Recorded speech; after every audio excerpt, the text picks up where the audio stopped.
Hello Potter heads. तो आज हम अपने विजार्डिंग वर्ल्ड की जर्नी को आगे बढ़ाते हुए Harry Potter and the sorcerer's stone की अगले चैप्टर की समरी पर चलते हैं। तो अपने अपने हेडफोन्स लेकर तैयार हो जाइए, और अगर आप हमसे और कनेक्ट होना चाहते हो और एचपी रिलेटेड मीम्स या फिर लिंक्स पढ़ना चाहते हो तो नीचे डिस्क्रिप्शन बॉक्स में दिए गए हमारे इंस्टाग्राम पेज को जरूर फॉलो कर लें।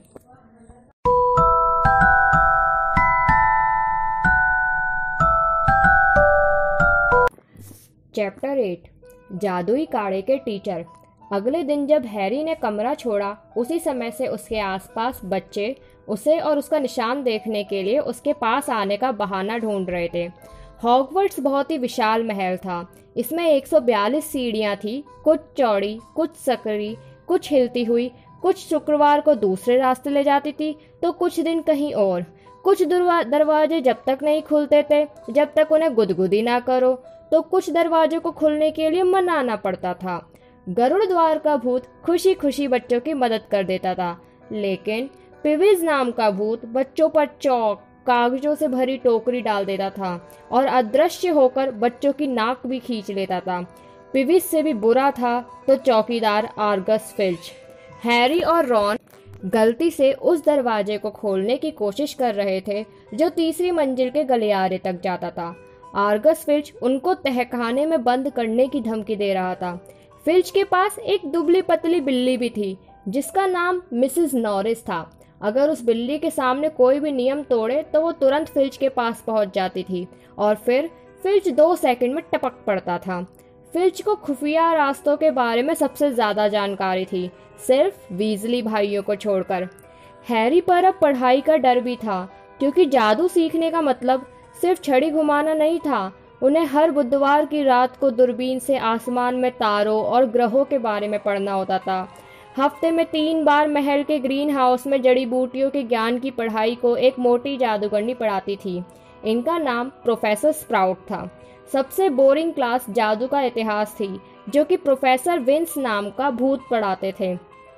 सम्मोहन के टीचर तो प्रोफेसर फ्लिटविक बौने और बहुत ही छोटे थे, जो कि किताबों के ढेर पर खड़े होकर पढ़ाते थे। प्रोफेसर मैकगोनागल सख्त और बुद्धिमान थी और उन्होंने चेतावनी दे दी थी कि रूप परिवर्तन बहुत ही मुश्किल और खतरनाक जादू होता है। अगर किसी ने गड़बड़ की तो वह यहाँ से गायब हो जाएगा और कभी वापस नहीं आ पाएगा। फिर उन्होंने बच्चों को माचिस की तिल्ली दी और उसे सुई में बदलने के लिए बोला। सिर्फ हरमाइनी ग्रेंजर ही ऐसा कर पाई थी। गुप्त कलाओं से रक्षा की क्लास में लहसुन की बदबू थी, जिसको क्विरिल ने खून चूसने वाले भूतों से दूर रखने के लिए करा था। उन्होंने बच्चों को बताया कि उनकी पगड़ी उन्हें अफ्रीका के राजकुमार ने तोहफे में दी थी जब उन्होंने एक बहुत ही शैतानी जिन को हराया था। लेकिन वीजली भाई कहते थे उसमें लहसुन भर रखे हैं। शुक्रवार को हैरी ने दलिये में शक्कर मिलाते हुए रॉन से पूछा, आज हमें क्या पढ़ना है? रॉन ने कहा, नागशक्ति के साथ जादुई काढ़े के 2 पीरियड हैं। स्नेप नागशक्ति हाउस के प्रमुख हैं और हमेशा उनका ही पक्ष लेते हैं। जब वे नाश्ता कर रहे थे तभी अचानक 100 उल्लू बच्चों की डाक लेकर आ गए। हैरी को आज तक एक भी डाक नहीं आई थी, परंतु इस सुबह हेडविग भी हैरी के लिए एक डाक लाई थी। उस पर बहुत ही बुरी हैंडराइटिंग में लिखा हुआ था, डियर हैरी, क्या तुम 3 बजे के करीब हमारे यहाँ एक कप चाय पियोगे? हम जानना चाहते हैं कि तुम्हारा पहला हफ्ता कैसा गुजरा। तुम्हारा हैग्रिड। अब वे अपने जादुई काढ़े की क्लास के लिए चल दिए। ये एक तहखाने में लगती थी। दीवारों में हर जगह कांच के डिब्बों में मरे हुए जानवर रखे हुए थे। स्नेप ने रजिस्टर निकालकर क्लास लेना शुरू किया, फिर हैरी के नाम पर आकर रुके और बोले, अरे हाँ, हैरी पॉटर, हमारा नया हीरो। उसकी आंखें काली, ठंडी और भावहीन थी। उसने कानाफूसी जैसी आवाज में बोलना शुरू किया, तो आप यहाँ जादुई काढ़े बनाने का सूक्ष्म ज्ञान सीखने आए हैं, क्योंकि यहाँ पर छड़ी घुमाने जैसा पागलपन नहीं होगा तो तुम में से कुछ को लगेगा ये जादू ही नहीं है। यहाँ पर आए उन काढ़ों को बनाना सीखेंगे जो दिमाग को वश में कर लेते हैं। मैं तुम्हें सिखा सकता हूँ कि कैसे शोहरत को बोतल में बंद कर सकते हैं, यहाँ तक कि मौत पर ढक्कन कैसे लगा सकते हैं, बशर्ते तुम उन मूर्खों का समूह ना हो जिन्हें मुझे पढ़ाना पड़ता है। फिर वो हैरी की तरफ मुड़े और बोले, पॉटर, अगर मैं एस्फोडल की जड़ी के चूर्ण को वर्मवुड के सार में मिलाऊं तो क्या मिलेगा? हैरी के चेहरे से हवाइयाँ उड़ गई और हरमाइनी ग्रेंजर आंसर बताने के लिए हवा में हाथ लहरा रही थी। फिर हैरी बोला, मुझे नहीं पता सर। फिर स्नेप ने हैरी से 2 और हार्ड क्वेश्चंस पूछे जो कि उसे नहीं पता थे और हरमाइनी आंसर देने के लिए अपना हाथ हवा में लहराए ही जा रही थी। स्नेप बोले, जाहिर है शोहरत ही सब कुछ नहीं होती। ऐसा लगता है तुमने यहाँ आने से पहले बुक्स खोलकर भी नहीं देखी है ना पॉटर? फिर हैरी बोला, मैं नहीं जानता सर, मुझे लगता है हरमाइनी जानती है। आप उसी से क्यों नहीं पूछ लेते? कुछ बच्चे हंस पड़े। बहरहाल स्नेप ने हरमाइनी को डांटते हुए हैरी से पूछे गए प्रश्नों के जवाब दिए और बच्चों को लिखने के लिए बोला और हैरी से बोले, और पॉटर, तुम्हारी इस बदतमीजी के लिए गरुड़ द्वार का 1 पॉइंट काट दिया जाएगा। फिर उन्होंने सबके 2-2 में ग्रुप बना दिए और उन्हें छाले ठीक करने वाला एक आसान सा काढ़ा बनाने को दे दिया। मैलफॉय को छोड़कर उन्होंने लगभग सबको डांटा था। फिर पूरी क्लास में एक सनसनाती आवाज आई। नेविल ने न जाने कैसे काढ़ा बना दिया था जो कि फर्श पर बिखर गया था और सबके जूतों में छेद कर रहा था। नेविल के हाथ पैर फोड़ों से भर गए थे। मूर्ख लड़के, स्नेप ने गुर्राते हुए कहा और सीमस को बोला कि उसे हॉस्पिटल ले जाओ।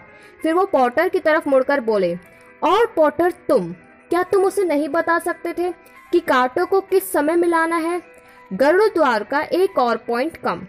क्लास से आते वक्त रॉन ने कहा, दिल पर मत लो, स्नेप हमेशा फ्रेड और जॉर्ज के भी पॉइंट काटते रहते हैं। क्या मैं भी तुम्हारे साथ हैग्रिड के यहाँ चल सकता हूँ? हैग्रिड अंधेरे जंगल के कोने पर लकड़ी के एक छोटे से घर में रहता था। जब हैरी और रॉन ने दरवाजा खटखटाया तो उन्हें अंदर से उथल पुथल और कुत्ते के भौंकने की आवाज आ रही थी। हैग्रिड बोल रहा था, पीछे हटो फैंग, पीछे। दरवाजा खोलते वक्त उसने काले कुत्ते का पट्टा पकड़ रखा था। अंदर केवल एक ही कमरा था। एक कोने में बड़ा सा बिस्तर था। आराम से बैठो, हैग्रिड ने कहा और फैंग अब रॉन का कान चाटने लगा था। यह रॉन है, हैरी ने हैग्रिड को बताया। हैग्रिड बोला, एक और वीजली, हमारी आधी जिंदगी तुम्हारे जुड़वा भाइयों को अंधेरे जंगल से दूर रखने में निकली है। जब हैरी और रॉन ने हैग्रिड के दिए हुए रॉक केक खाए तो उनके दांत लगभग टूटने को हो गए। जब हैरी ने फिल्च की बुराई करते हुए उसे बुड्ढा खूसट कहा तो उन दोनों को बहुत मजा आया। हैग्रिड ने भी हैरी को स्नेप के बारे में चिंता ना करने के लिए बोला और कहा, स्नेप सभी विद्यार्थियों से चिढ़ते हैं। और तुम्हारे भाई चार्ली के क्या हाल है? हमें वो बहुत पसंद था। हैग्रिड ने रॉन की तरफ मुड़कर उससे पूछा। तभी हैरी ने वहां पास पड़े एक न्यूज़पेपर के टुकड़े को उठाया। यह दैनिक जादूगर की कटिंग थी। ग्रिंगॉट में घुसपैठ की ताज़ा जानकारी। 31 जुलाई को ग्रिंगॉट में हुई घुसपैठ के बारे में पिशाचों ने बताया है कि जिस तिजोरी नंबर 713 को तोड़ा गया उसमें से कुछ भी चोरी नहीं हुआ है क्योंकि उसे पहले ही खाली कर लिया गया था।